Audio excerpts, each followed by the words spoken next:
இயேசுவில் பிரியமான என் அன்பு சகோதர சகோதரிகளே, நாம் ஒவ்வொரு நாளுமே வீட்டிலிருந்து வெளியே வருகின்ற பொழுதும் அல்லது நம்முடைய அலுவலகங்களுக்கு செல்கின்ற பொழுதும், பள்ளிகளுக்கு செல்கின்ற பொழுதும், அல்லது ஏதாவது ஒரு கடைகளுக்கு செல்கின்ற பொழுதும், அல்லது ஏதாவது வீட்டுக்கோ சொந்தக்கார வீட்டுக்கோ செல்கின்ற பொழுது நுழைவாயில் நுழைந்துதான் நாம் வெளிவருகின்றோம், அல்லது நுழைவாயிலிருந்து நாம் உள்ளே செல்கின்றோம். இந்த நுழைவாயிலில் நாம் உள்ளே செல்கின்ற பொழுது இந்த நுழைவாயில் என்பது நமக்கு ஒரு மாற்றத்தை தரக்கூடிய ஒரு வாயிலாக அது அமைகின்றது. நோயாளியாக நான் மருத்துவமனைக்கு உள்ளே செல்கின்ற பொழுது நான் குணம் பெற்று வெளியே வர வேண்டும் என்ற நம்பிக்கையோடு நான் அந்த வழியிலே மீண்டும் நான் குணம் பெற்று வர வேண்டும் என்ற நம்பிக்கை இருக்கிறது. நான் வீட்டிலிருந்து வெளியே வருகின்ற பொழுது என்னில் ஒரு நம்பிக்கை, வெளியே இருக்கின்றவர்கள் என்னை பார்க்கின்ற பொழுது என்னில் ஒரு மாற்றத்தை தரக்கூடியதாக இருக்க வேண்டும். அதே போல் ஆலயத்தின் நுழைவாயிலிருந்து உள்ளே வருகின்ற பொழுது எப்படிப்பட்ட நிலையில் நான் வெளியே இருந்தேன், நுழைவாயில் உள்ளே வருந்த பொழுது அதனுடைய மாற்றத்தை கண்டு என்னில் ஒரு சில இறைவனோடு நான் இணைந்தும் இணைந்து என்னுடைய உள்ளம், உடல், மனம் அனைத்தையும் அர்ப்பணித்துவிட்டு முழு மனிதனாக நான் மீண்டும் அதே நுழைவாயில் மாற்றம் பெற்ற ஒரு மனிதனாக நான் திரும்புகின்றேன். இப்படி மனிதனுடைய வாழ்க்கையில் இந்த நுழைவாயில் என்பது ஒவ்வொரு நாளுமே சந்தித்து கொண்டிருக்கின்றோம். ஏன் அந்த நுழைவாயில் நாம் நுழைந்து கொண்டிருக்கின்றோம் என்பதை நாம் சிந்திக்க வேண்டும். அன்புக்குரிய சகோதர சகோதரிகளே, ஆண்டவருடைய வாயிலில் நுழைய வேண்டும் என்ற அழைப்பை இன்று நமக்கு இந்த திருவழிபாட்டின் நிறைவாக நமக்கு அழைப்பு விடுக்கப்படுகிறது. ஆண்டவருடைய இல்லத்தில் நாம் எவ்வாறு நுழைய வேண்டும் என்றால், நேர்மையாளராக, உண்மையானவர்களாக, நம்பிக்கை உடையவர்களாக, நீதிமான்களாக நாம் இருக்கின்ற பொழுது அந்த நுழைவாயில் நுழைவதற்கான எல்லா நிலைகளிலுமே நாம் தகுதி பெற்றவர்களாக இருக்க முடியும் என்ற அழைப்பை இன்று கூறப்படுகிறது. அன்புக்குரிய சகோதர சகோதரிகளே, நமக்கொரு வலிமை மிகு நகர் உண்டு என்றால் அது இறைவனுடைய இல்லமாக இருக்கின்றது. அந்த இறைவனுடைய இல்லத்தில் நாம் எந்நாளும் நாம் குடிக்கொள்கின்ற பொழுது அது இடிக்கப்படாது, அது எந்நாளும் உறுதியான நிலையில் கட்டப்பட்ட ஒரு வீடாக அது இருக்கக்கூடியதாக இருக்கின்றது. அந்த இறைவனுடைய இல்லம் என்பது இறைவனுடைய இதயத்தில் நாம் எந்நாளும் வாழக்கூடிய ஒரு நிலையாக இருக்கிறது.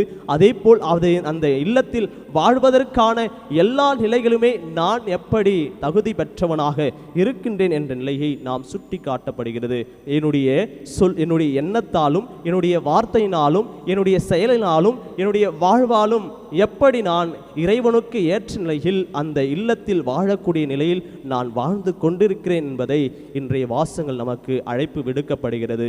அன்புக்குரிய சகோதர சகோதரிகளே, திருப்பாடலில் வாசிக்க கேட்டோம், மனிதர் மீது நம்பிக்கை வைப்பதை விட ஆண்டவரிடம் தஞ்சம் புகுவதே நலம் என்ற நிலையிலே நாம் மனிதர்களை நம்பி நம்முடைய வாழ்க்கைக்கான எல்லா நிலைகளுமே ஒரு சில நேரங்களில் நாம் இழந்து போய்விடுகின்றோம். ஆனால் அந்த மனிதர்களை விட சிறந்த, நமக்கு வாழ்வு கொடுத்த, நமக்கு வழிகாட்டிய இறைவனை நாம் நம்பி அவரிடம் நாம் தஞ்சம் புகழ்ந்து நமக்கான நலன்களை பெறக்கூடிய அந்த அழைப்பை இன்று நமக்கு கூறப்படுகிறது.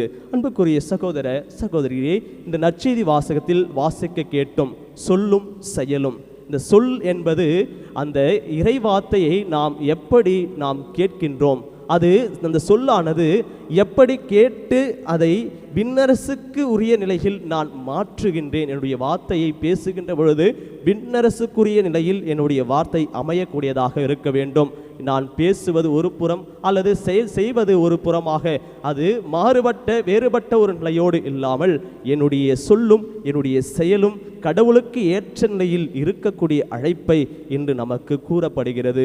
விண்ணரசுக்கான அழைப்பு என்பது, நான் இந்த உலகத்தில் நான் இந்த வீடுகளை கட்டுகின்றேன் என்றால் அந்த வீடு என்பது பாறை மீது கட்டப்பட்ட அடித்தளமிட்ட அந்த வீடு போன்று இருக்க வேண்டும். இப்பொழுது மழைகள் பெய்கின்றன, வெள்ளங்கள் வருகின்றன, இப்படி இயற்கைக்கான போராட்டங்கள் மத்தியில் வீடுகள் எல்லாம் விழுகின்ற நிலையில் அந்த வீட்டுக்கான அடித்தளம் எப்படி இடப்பட்டிருக்கிறது என்று நாம் இந்த உவமையின் வழியாக இயேசு நமக்கு கூறுகின்றார். இந்த உவமையின் வழியாக நம்முடைய செயல் என்பது அடித்தளமிட்ட அந்த பாறை மீது கட்டப்பட்ட வீடாக இருக்கக்கூடியதாக இருக்க வேண்டும் என்ற அழைப்பை கூறப்படுகிறது.